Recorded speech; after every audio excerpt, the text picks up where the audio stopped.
Mengajak Anda untuk bergabung ke gedung KPK yang kita tahu bahwa hari ini KPK kembali memanggil Bupati Sidoarjo nonaktif Mudhor Ali untuk diperiksa dan kapasitasnya sebagai tersangka pertama kali. Tertentu dalam melaksanakan pemungutan pajak dan retribusi di lingkungan kabupaten. Pemerintah Kabupaten Sidoarjo tentunya. Kemudian dibuatkan aturan dalam bentuk keputusan Bupati yang ditandatangani oleh AMA untuk 4 triwulan dalam tahun anggaran 2023 yang dijadikan sebagai dasar pencairan dana insentif pajak daerah bagi pegawai di lingkungan BPPD Kabupaten Sidoarjo. Atas dasar keputusan tersebut, AS selaku Kepala Badan Pelayanan Pajak Daerah Kabupaten Sidoarjo kemudian memerintahkan dan menugaskan SW selaku Kasubag Umum BPPD Kabupaten Sidoarjo untuk menghitung besaran dana insentif yang diterima para pegawai BPPD sekaligus besaran potongan dari dana insentif tersebut yang kemudian diperuntukkan untuk kebutuhan AS dan lebih dominan diperuntukkan uangnya bagi AMA. Besaran potongan yaitu 10% hingga 30% sesuai dengan besaran insentif yang diterima.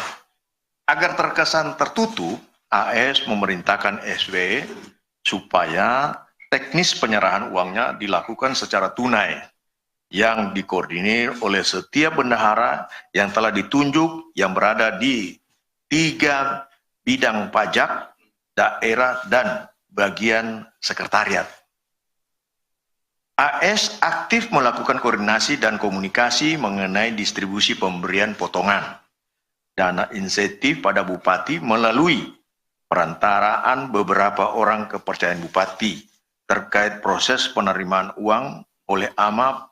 Penyerahannya dilakukan langsung SW sebagaimana perintah AS dalam bentuk uang tunai diantaranya diserahkan ke supir AMA. Setiap kali selesai penyerahan uang, SW selalu melaporkannya pada AS. Di tahun 2023, SW mampu mengumpulkan potongan dana penerimaan dana insentif dari para ASN sejumlah sekitar 2,7 miliar rupiah. Tentunya 2,7 miliar rupiah menjadi bukti awal untuk terus didalami oleh tim penyidik. Untuk kebutuhan penyidikan, tim penyidik menahan tersangka AMA selama 20 hari pertama terhitung mulai tanggal 7 Mei sampai dengan 26 Mei 2024 di rutan cabang KPK.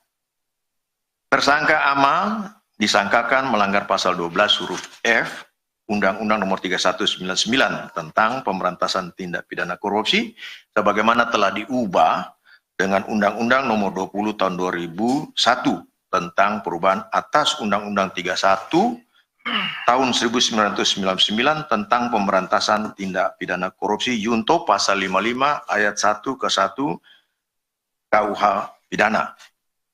Sedikit saya tambahkan bahwasanya penanganan perkara ini yang dilakukan terhadap beliau, Pak Bupati ini, terkait dengan tangkap tangan yang dilakukan oleh KPK.